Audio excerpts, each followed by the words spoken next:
ॐ नीलाञ्जनं समाभासं रविपुत्रं यमाग्रजं छायामातण्डसम्भूतं तं नमामि शनिश्चरं मनोजवं मारुततुल्यवेगं जितेन्द्रियं बुद्धिमतां वरिष्ठं वातात्मजं वानरयूथमुख्यं श्रीरामदूतं शरणं प्रपद्ये। 25 तारीख बृहस्पतिवार का अवसर, पंचमी तिथि विद्यमान है। मंगल चतुर्थ भाव में चलते हुए शुक्र के नक्षत्र में प्रवेश कर जाएंगे। शुक्र साथ में विद्यमान है उनके साथ, तो ऐसे में ग्रह नक्षत्रों के दृष्टिकोण से इस बात का आपको ध्यान रखते हुए कार्य करना पड़ेगा कि आपको खास तौर पर स्वास्थ्य का ध्यान रखना है। अपनी अपनी चलाने से कई बार क्या होता है, अननेसेसरी की सिर पर भार पड़ता है और वो कहीं ना कहीं आपको परेशानी करने के योग बना सकता है। माता पिता का खास तौर पर ध्यान रखें, बड़े बुजुर्गों को घर में ध्यान रखते हुए कार्य करने की ज़रूरत है आपकी राशि के दृष्टिकोण से। ऐसे में आपके लिए अच्छा ये रहेगा कि दूध का दान करने का प्रयास करें। थोड़ा दूध लेकर शिव का अभिषेक करने का प्रयास करें, यह आपके लिए कल्याणकारी रहेगा। धन योग आपकी राशि में लगातार बना हुआ है, चीज़ें आपके फेवर में जाने को तैयार बैठी हैं। थोड़ा लगातार हनुमान जी का स्तवन करना भी आपके लिए अच्छा रहेगा। बस एक बात ध्यान रखें, अपनी अपनी ना चलाएं। समय को देखकर कार्य करने की आवश्यकता है। जब कोई सुझाव मांगे तब दें। ऐसे किसी को फ्री में नसीहत देना कहीं ना कहीं नुकसान हो सकता है। इस बात का ध्यान रखते हुए कार्य करने की ज़रूरत है। चाणक्य नीति की आवश्यकता है, डिप्लोमेसी की आवश्यकता है।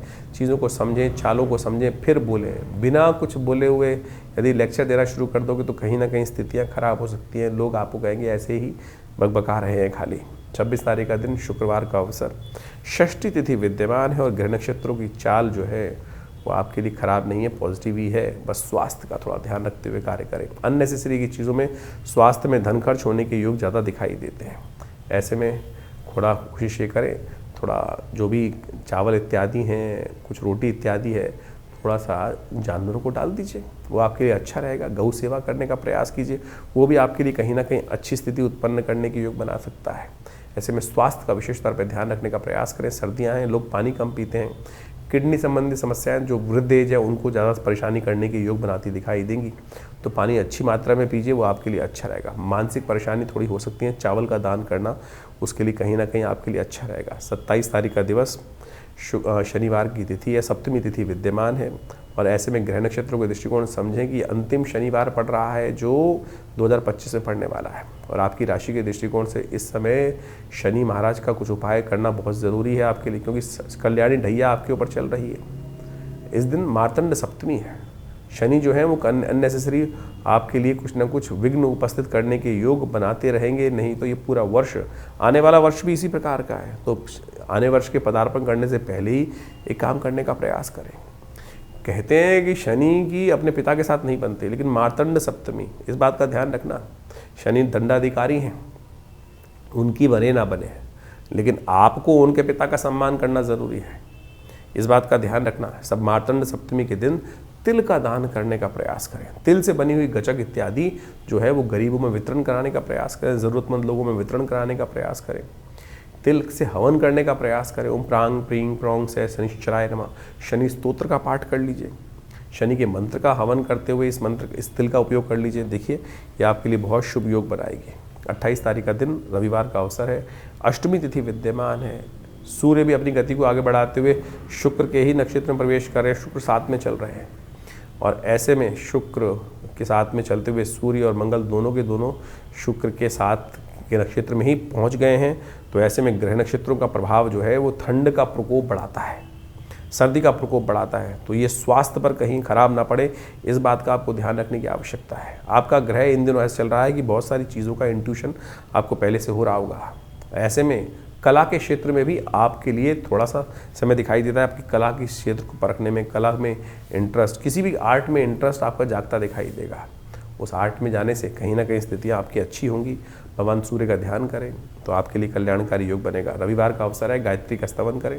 विवेकानंद योगाश्रम में हर रविवार को हम सामूहिक यज्ञ रखते ही हैं, उसमें आप चाहें तो बैठ सकते हैं। नवग्रह शांति भी होती का यज्ञ भी होता है, गायत्री का यज्ञ भी होता है, विशाल भंडारा रहता है। तो इस वर्ष के अंतिम रविवार के दिन इस सुंदर यज्ञ में पधार कर, ये आश्रम में बैठकर हमारे साथ यज्ञ करें। कोई खर्चा नहीं होता है, कोई फीस नहीं दी जाती है, आएंगे तो अच्छा रहेगा।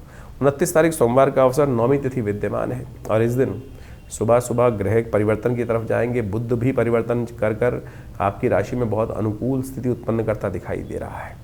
और ये आपकी योग्यता, वो कार्य करने की क्षमता को बढ़ाने की, विकसित करने की चीज़ों को बहुत ताकत अच्छी बढ़ाता दिखाई देगा आपकी राशि के दृष्टिकोण से। जितना बोलेंगे शायद उससे बढ़िया मैनेज भी करके दिखा देंगे, ये चीज़ आपके लिए अच्छा योग बनाती दिखाई दे रही है। इस दिन आपकी राशि के दृष्टिकोण से थोड़ा सा आपका अधिक बोलना आप पर भारी पड़ सकता है। लोग की जो बातें हैं वो आपके दिल पर ठेस पहुंचा सकती हैं और आप अच्छा सोचेंगे लेकिन लोग उसका नेगेटिव प्रभाव लेंगे और वो कहीं ना कहीं आपको इमोशनल टॉर्चर करने के योग बनाएगा। इसलिए कम बोले, जो ज़रूरत पड़े वहीं सजेशन देने का प्रयास करें। सच सच बोलना, साफ साफ बोलना आप पर भारी पड़ता दिखाई दे रहा है। ऐसे नक्षत्र पर ग्रह योग बन रहे हैं आपकी राशि के दृष्टिकोण से। इसलिए थोड़ा सा कोशिश ये करें सावधानी के साथ संबंधों को जो कहे उनको बना के रखने के लिए कम बोलना आपको ज़्यादा दिखाई दे रहा है। कम बोलने का प्रयास कीजिए, वो अच्छा रहेगा। 30 तारीख मंगलवार का अवसर, दशमी तिथि विद्यमान है और इस दिन एकादशी का योग भी साथ में बन रहा है। मंगलवार के साथ दशमी तिथि और एकादशी का योग, एकादशी दिल्ली के पंचांग के अनुसार से क्षय भी हो जाएगी और ये एकादशी बेहद खास है। ग्रह नक्षत्रों के दृष्टिकोण से ग्रहों का योगा योग जो है वो आपकी राशि के दृष्टिकोण से ऐसा योग बनाता दिखाई दे रहा है कि जो कहीं ना कहीं धर्म के कार्यों की तरफ अग्रसित हों। जो हो सकता है तो बड़े लोगों की सेवा करने का प्रयास करें और उनकी सेवा से ही मेवा प्राप्त करने का योग बनेगा। विनम्रता जो कार्य कर सकती हैं, जबरदस्ती वो कार्य नहीं करा सकते। इस बात का ध्यान रखना। देखिए, आप समझाते हैं अब आपको कैसे हो सकता है। हम सब बच्चों का कल्याण चाहते हैं लेकिन बच्चे अपने हिसाब से कार्य करना चाहते हैं, तो बच्चों को समझाने के लिए हमको खुद बच्चा बन के कार्य करना पड़ता है, तब जाके चीज़ें अनुकूलता की तरफ जाती हैं। जो चीज़ समझ ही नहीं रहा है उसको समझाने का क्यों प्रयास कर रहे हो, इस बात का ध्यान रखो। मंगल इन दिनों थोड़ा खराब चल रहा है और वो आपका ही जो है नुकसान करने की तरफ आपको ले जाता दिखाई दे रहा है, तो मंगल का उपचार करना बेहद ज़रूरी है। इस एकादशी के साथ साथ मंगल का सुंदर योग बन रहा है तो हमने विशेष कार्यक्रम अपने आश्रम पे रखा है। 30 तारीख के दिन जो विशेष योग बन रहा है वो समझ लीजिए 30 दिसंबर के दिन मंगलवार का अवसर है और इस दिन एकादशी का जो योग बन रहा है, ब्रह्म वैवर्त पुराण के अंदर एक अद्भुत योग लिखा है कि संतान एकादशी मानी जाती है इस दिन। जिनके जीवन में लोग व्यक्ति उम्मीद हार जाते हैं और उसके बाद कोई रास्ता दिखता नहीं है, तो कैसे उसके जीवन में हम कष्टों को दूर करने का योग बनाए। शास्त्र में कथा आती है कि एक राजा था, उनकी कोई संतान नहीं थी। वो संतान के चाह में क्या होता है, इधर उधर भटकता रहता है व्यक्ति। तो एक राजा था, वो भी भटक रहा था जगह जगह। एक बार भटकते भटकते समय निकल रहा था, काफ़ी दिन हो गए थे, संतान को कोई संत महात्मा मिल जाए, उनका आशीर्वाद किसी संत के बारे में उनको बताया गया था। तो जंगल में जाते जाते उस दिन बाई चांस क्या हुआ कि सुबह से लेकर शाम तक भोजन मिला नहीं और भयावह स्थिति। जंगल में अनेक प्रकार के विभिन्न जानवर, उनकी आवाज़ें भी आए। तो राजा थोड़ा डरा भी हुआ था। तो जब डरता है व्यक्ति क्या करता है, हरि नाम का स्मरण करता है। ओम नमो भगवते वासुदेवाय, ओम नमो नारायणाय, भगवान बचाओ। ऐसी स्थिति कर रहा था, मिल तो रहे नहीं जिनके पास जाना है। तो ये कथा जो पुराण में आती है, इसी चिंतन में उपवास रखते हुए बिना कुछ खाए पिए, अनायासी, कुछ खाने को मिला नहीं तो ऐसे ही भटकते भटकते शाम को संत के दर्शन हुए, कहा जाता है। और उन संत ने सुंदर रूप से उस रहस्य को बताया कि भाई आज एकादशी है और एकादशी के दिन कहा जाता है जो व्रत रहता है, और इस एकादशी के दिन जो पौष मास के शुक्ल पक्ष की एकादशी होती है, तुमने अनायास ही भगवान का स्मरण, क्योंकि तुम जंगल में भटक रहे थे, भगवान का नाम का स्तवन भी चल रहा था साथ साथ, और उसके कारण से व्रत भी किया हुआ था। तो इस व्रत के प्रभाव से जो जिसकी आकांक्षा में तुम आए हो हमारे पास संतान की प्राप्ति के लिए, वो तुम्हारा व्रत अनायास ही हो गया। तो आने वाले समय में इस व्रत के प्रभाव से, भगवान की कृपा से तुमको संतान का सुंदर सौभाग्य मिलेगा। शास्त्र के दृष्टिकोण से कहा जाता है कि ये सुंदर आशीर्वाद इस स्थिति में ही निर्मित है। तो आपके जीवन में यदि कोई आकांक्षा है, संतान की आकांक्षा है, या जिससे आप हिम्मत हार चुके हैं, चीज़ें वो हो नहीं रही हैं, इस दिन व्रत करते हुए भगवान के नाम का स्तवन किया जाए और भगवान की कृपा से अद्भुत रूप से मनोरथ सिद्ध होने के योग बन जाते हैं। ये कथाएं शास्त्र में हैं, हम इनको टेस्टिमनीज की तौर पर देखना चाहिए और इस ग्रहों गणनाओं के अनुसार से साफ साफ दिखाई देता है। हमने विवेकानंद योगाश्रम में इस दिन सुंदर कार्य भी किया है। इस दिन विशेष तौर पे मंगलवार का अवसर पड़ रहा है, एकादशी तिथि का योग बन रहा है, तो हमने कहा क्यों ना वर्ष के अंतिम समय में सुंदर रूप से भगवान का सुंदर पाठ, सुंदरकांड का पाठ, हनुमान चालीसा का पाठ, भगवान का सुंदर यज्ञ अवश्य करने का प्रयास किया जाए। तो हमने विवेकानंद योगाश्रम में इस दिन सुंदर यज्ञ की व्यवस्था रखी है, जिसमें सुंदरकांड का पाठ भी रहेगा, भगवान का स्तवन भी रहेगा। आप सब लोग सादर आमंत्रित हैं उस समय में भाग लेकर स्वयं रूप से अपने नाम से आरक्षित करके भगवान की कृपा से सुंदर योग बना सकते हैं। तो आप सब सादर आमंत्रित हैं इस कार्यक्रम में भाग लेने के लिए। तो कन्या राशि वालों, 31 तारीख का दिन भी बेहद खास है। एक तो वर्ष का अंतिम दिवस है और ऐसे में चंद्रमा उच्च की होकर धर्म भाव में आपके विराजमान हो गए हैं, लेकिन बुध इस दिन अस्त होने जा रहे हैं, जो स्थितियों को थोड़ी अस्त व्यस्त कर सकते हैं। देखिए, शुक्र मंगल एक नई प्रकार की भूख जगाने का अंदर कार्य करने की योग बनाते दिखाई दे रहे हैं। बहुत सारी सांसारिक इच्छाएं पूर्ति की तरफ जाने की योग बनती दिखाई देंगी। लव लाइफ में एक नई एनर्जी आने की योग बनते दिखाई दे रहे हैं। तो ऐसे में चीज़ों को बढ़िया रहे आपके लिए, तो आपको उसका उपयोग करने की आवश्यकता जो है वो थोड़ा ध्यान रखें। इस तिथि का एक बेहद खास महत्व है, वो भी समझ लें। ये जो तिथि है द्वादशी के दिन आई है, बुधवार के दिन, ये जो है प्रतिष्ठा द्वादशी है। प्रतिष्ठा द्वादशी के दिन एक दीपक जलाएं जो आपके स्वाभिमान का दीपक होगा। जो कलंक को विध्वंस करके स्वाभिमान का निर्माण हुआ है, उस तिथि को आपको याद करने की जरूरत है। 31 दिसंबर को इस बार बड़ा सौभाग्य का योग बन रहा है। प्रतिष्ठा द्वादशी बन रही है इस बार। ये प्रतिष्ठा द्वादशी बहुत खास है, ध्यान रखिएगा, क्योंकि इस दिन विशेष तौर पर कलंक का विध्वंस होकर स्वाभिमान के निर्माण का सुंदर योग बना था। भगवान राम के मंदिर का जो सुंदर सपना लेकर हम वर्षों से चल रहे थे, इसी तिथि के दिन आज से 2 वर्ष पहले सबकी कृपा से, सब लोगों के अदम्य उत्साह के कारण से राम मंदिर का निर्माण हुआ। तो हमने एक विशेष कार्यक्रम हमने विवेकानंद योगाश्रम में रखा है। इस दिन हम सब जो भगवान के सेवक के रूप में काम करने का प्रयास करें, भगवान का स्तवन करने का प्रयास करें। तो हमने विशेष एक कार्यक्रम रखा है, एक दिया जो राम मंदिर के नाम पर एक श्रृंखला चलाई है, और आप सब लोग उस कार्यक्रम में भाग लेने के लिए अवश्य हमारे आश्रम में भी आ सकते हैं। इस आश्रम पे बड़ा यज्ञ रखा जाएगा इस दिन शाम के समय। आमतौर पर 31 तारीख के दिन लोग पता नहीं कौन कौन से क्या क्या करते रहते हैं। इस बार 31, ये वर्षों बाद पड़ेगी कभी ऐसा योग कि 31 तारीख, यानी जिसको लोग विशेष तौर पर पता नहीं कौन कौन से दिवस के रूप में मनाते हैं, शराब के नशे में डूबे रहते हैं, और नया वर्ष का आरंभ भी पता नहीं नशे में डूबे हुए लोग करते हैं। और इस बार प्रतिष्ठा द्वादशी का सुंदर योग पड़ रहा है 31 तारीख को। तो हमने भी इसने विशेष तौर पर एक दिया राम के नाम, राम मंदिर के नाम पर एक कार्यक्रम की श्रृंखला चलाई है। आप सब लोग उसमें जुड़ सकते हैं। विवेकानंद योगाश्रम एक बड़ा उत्सव करने जा रहा है इस तिथि के दिन, यानी 31 तारीख की शाम को, एक दिया राम मंदिर के नाम, और बड़ा उत्सव के साथ, आनंद के साथ। ये हमारे गौरव का विषय है, ये हमारे स्वाभिमान का विषय है कि हम सब ने अपने इन नेत्रों से जिस कलंक के साथ हमारे पूर्वज जिए 500 साल तक, आज उस सुंदर वेला पर, इस सुंदर निर्माण के नवनिर्माण की वेला पर, प्रतिष्ठा द्वादशी के दिन आश्रम पर बड़ा भंडारा रहेगा, यज्ञ रहेगा, और हम भगवान का सुंदर स्तवन रहेगा। तो ये कार्यक्रम शाम को 6 बजे से आरंभ होकर रात्रि में चलेगा अच्छे लंबे समय तक। तो आप सब लोग सादर आमंत्रित हैं। विवेकानंद योगाश्रम दिल्ली में, खुरेजी में, जमुना पार में आप सब अपना स्थान को आरक्षित कर इस कार्यक्रम में भाग लेने के लिए आ सकते हैं। धन्यवाद, नमस्कार। 2025 का ये अंतिम काल चल रहा है, और अभी आपने उस प्रभाव को भी समझा कि ज्योतिष के दृष्टिकोण से क्या कुछ ग्रहों का परिवर्तन का योग है। 2025 समाप्त होने के बाद 2026 का पदार्पण ज्योतिष के दृष्टिकोण से, यदि कालगणना के दृष्टिकोण से देखा जाए तो जो आरंभ होगा ये बहुत महत्वपूर्ण है।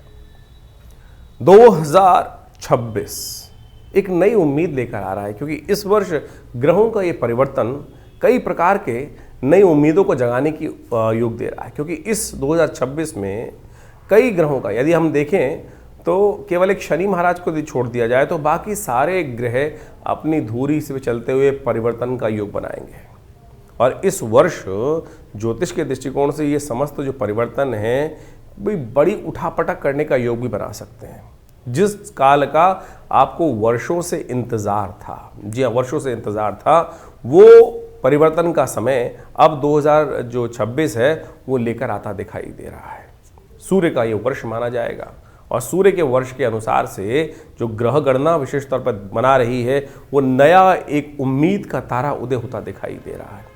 और इसके प्रभाव से इस संसार में महत्वपूर्ण लोग अपने आप को चमकाने के लिए किसी भी प्रकार से ये न कि न प्रकारेण बहुत सारी चीज़ों को आगे बढ़ाने की स्थिति उत्पन्न करेंगे। इस वर्ष बृहस्पति जो 26 में देखें तो बृहस्पति महाराज अपने उच्च की राशि पर पूरा प्रभाव उत्पन्न करने की योग बनाएंगे, और इसका प्रभाव बहुत सारी राशियों पर अनेक अनेक चीज़ों को देखने को मिलता दिखाई देगा। इसका प्रभाव यदि हम सही रूप से समझ लें और अपनी राशि के दृष्टिकोण से जो हमने आपको बताया है उसके अनुसार से यदि कार्य करने का हम प्रयास कर लें। देखिए, ज्योतिष के दृष्टिकोण से बात को हमें समझना चाहिए कि समय तो जो चल रहा है वो एक जैसे ही चल रहा है सबके लिए, लेकिन कई लोग हैं जो बुद्धिमानी के दृष्टिकोण से उस समय का लाभ उठाते हुए, उस समय को पहचानते हुए, उस समय के अनुसार से कार्य कर कर उस हवाओं के साथ बहते हुए पता नहीं कहाँ से कहाँ निकल जाते हैं, और कुछ अपने कर्म को हवाओं के विपरीत करने का प्रयास करते हैं, और वो कई बार बहुत ज़्यादा अधिक परिश्रम करने के बावजूद भी सफल नहीं हो पा रहे हैं। तो समझ लेना चाहिए कि समय के विपरीत चल रहे हैं।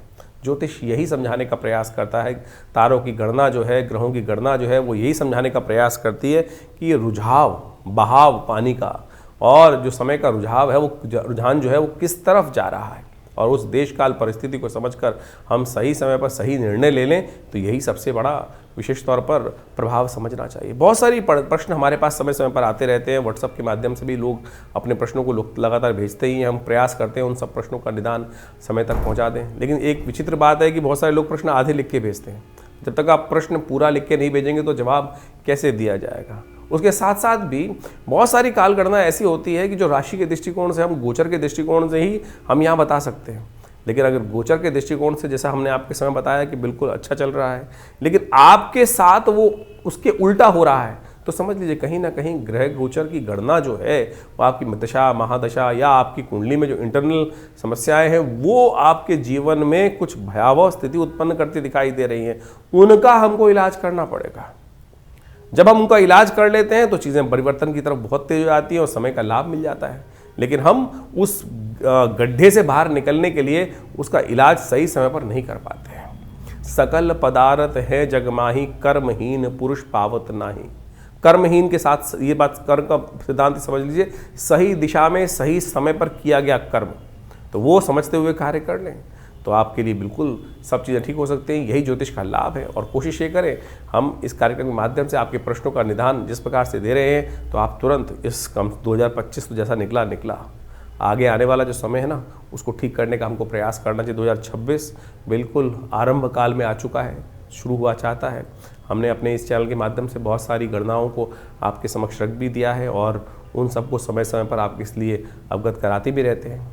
तो आप इन समस्त उपायों को कर कर अपने जीवन में अपने समय को और आनंद लेते हुए जीवन का, बड़े भाग्य मानुष तन पावा, शास्त्र में कहा गया तुलसी बाबा ने कि बड़े भाग्य से मानुष तन मिलता है, और उसमें ऐसे ही रोते बिलते थोड़ी निकालना है। उसको ठीक करने के लिए जो भी विज्ञान के तरीके हैं, बुद्धिमानी के तरीके हैं, जो अनुभव के तरीके हैं, उनको अपना कर हमको समय को ठीक करने का प्रयास करना चाहिए। और जो कर लेते हैं वो अपने को भी तार देते हैं और समय को भी ठीक कर लेते हैं और अपने परिवार को भी, समाज को भी कुछ ना कुछ लाभ देने का प्रयास कर लेते हैं। तो आइए जुड़िए हमारे इस चैनल के साथ, और हम बहुत सारे कार्यक्रम समय समय पर करते रहते हैं। अभी आपको बताया ही है कि इस समय में बहुत सारे कार्यक्रम आश्रम की तरफ से समय समय पर रहेंगे, तो उनमें जुड़िए, माँ भगवती का आशीर्वाद लीजिए। जो नया वर्ष आ रहा है उसकी उम्मीद दिखाई देती है कि ये सूर्य का कांति का वर्ष है और बहुत तेज वाला वर्ष है और बहुत अद्भुत प्रकार से जीवन में परिवर्तन के योग लेकर आता दिखाई दे रहा है। आशा करते हैं कि आपके लिए भी बहुत सुखद रहेगा।